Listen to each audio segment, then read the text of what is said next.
선배 예수님, 잘 지내고 계십니까? 네.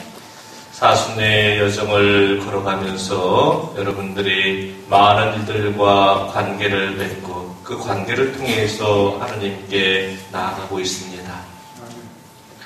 내가 걸어가는 이 여정이 어떤 여정이 되고 있는가? 일상 안에서 내가 맺어가는 관계가 어떤 관계인가? 내가 하나님 앞에 어떤 모습으로 나아가고 있는지 끊임없이 우리 자신들의 마음과 영을 성찰해 나갈 수 있어야 된다는 그런 생각을 해보고 그 말씀을 드리고 싶습니다.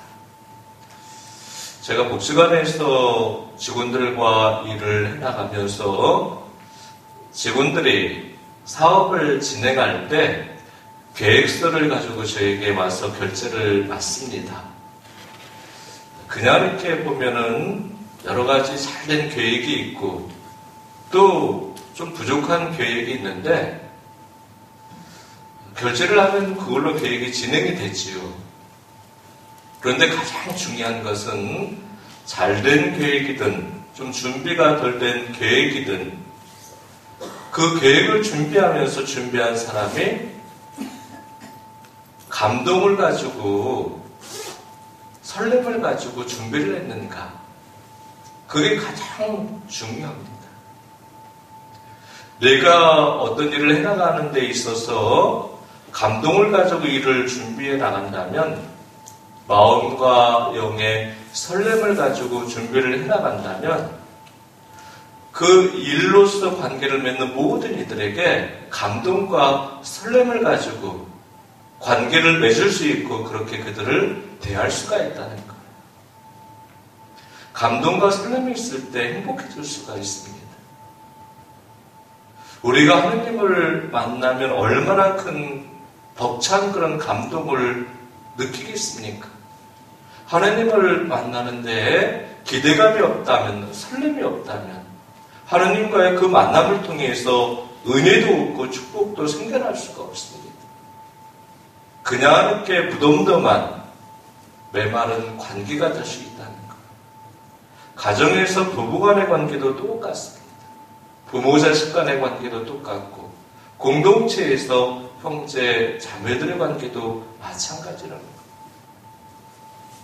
우리가 누군가를 바라보고 누군가에게 어떤 말을 하고 어떤 몸짓을 드러내는데 내가 감동이 되지 않는 그런 언어, 가슴속에 설렘이 없는 그런 몸짓은 드러낼 필요가 없다는 거예요.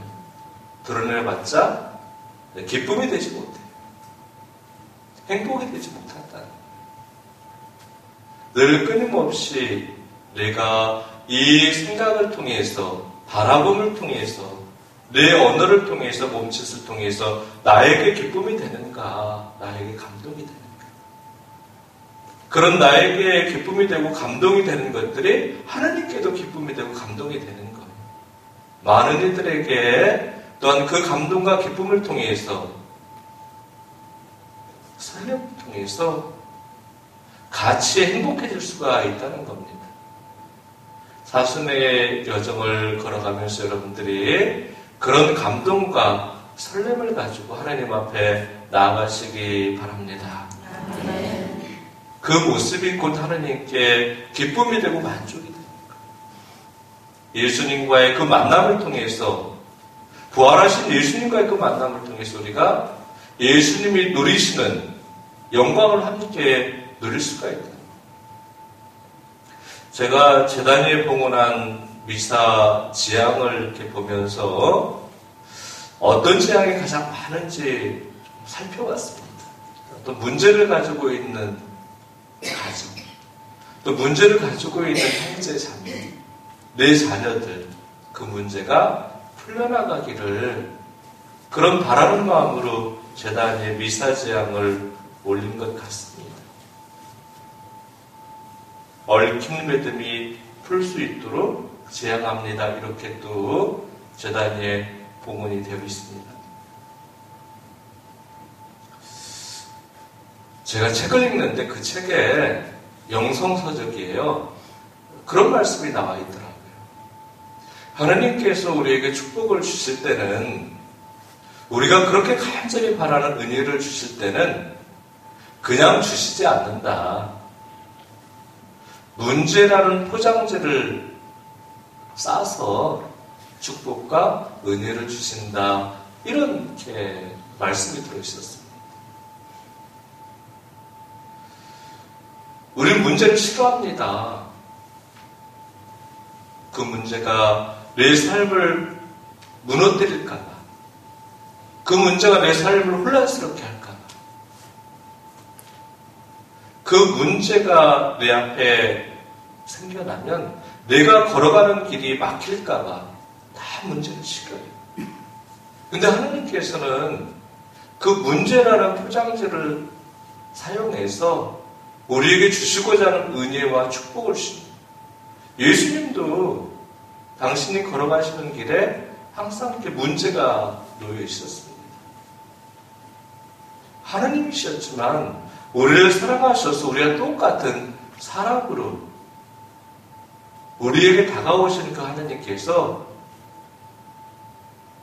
우리를 구원하시기 위해서, 우리에게 영원한 생명을 주시기 위해서 그 길을 시작하는데 문제를 주셨어요. 악마의 유혹을 가장 먼저 받으셨지 않습니까?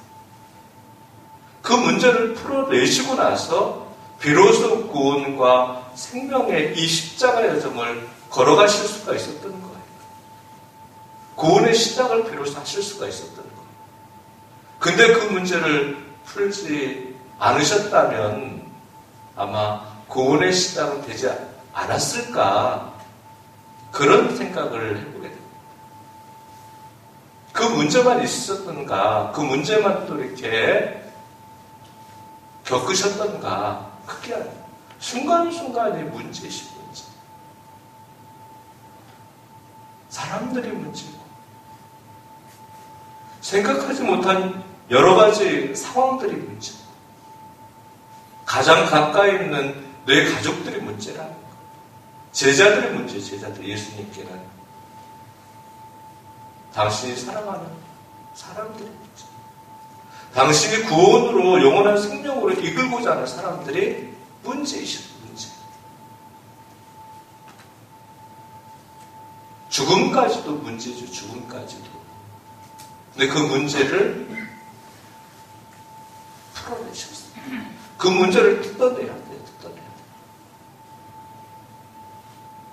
그래서 부활의 영광을 누리실 수가 있었다는 거예요. 우리에게 구원의 은총이, 영원한 생명의 은총이 주어질 수가 있었던 거죠. 예수님이 그 문제를 풀으셨기 때문에. 우리도 마찬가지입니다. 그 문제를 내가 거부하면 안 된다는 거예요. 내 문제는 내 남편이고 내 아내고 내 가족인데, 공동체 형제 자매들인데 그 문제를 거부해버리면 어떻게 되겠습니까? 가정이 갈라지고 공동체가 갈라집니다. 내 자신의 가장 큰 문제는 내 자신이지 않습니까? 내가 내 자신을 거부하면 나는 무너지게 된다는 겁니다.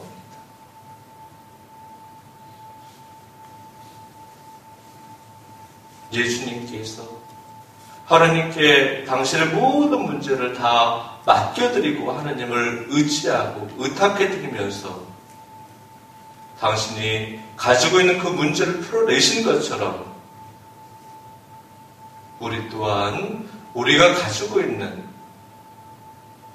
문제들을 하나님께 봉헌해드리고 하나님께 맡겨드리면서 하나님을 내 삶에, 우리 가정에, 우리 공동체에 초대해드리는, 하나님께서 주인이 되는 삶을 선택해 나간다면 하나님께서 더 은혜롭고 축복되게 내 자신의 삶을, 우리 가정의 모습을, 우리 공동체의 모습을 새롭게 변화시켜 주시지 않을까, 그런 기대감으로 여러분들에게 말씀을 드립니다. 그런 기대감으로 이 믿음의 여정을 여러분들이 나아가시기 바랍니다. 하느님이 늘 함께 하시고 또 동행하시고 하느님께서 내 삶의 주인이 될 때 내 문제는 하느님의 문제가 되는 거예요.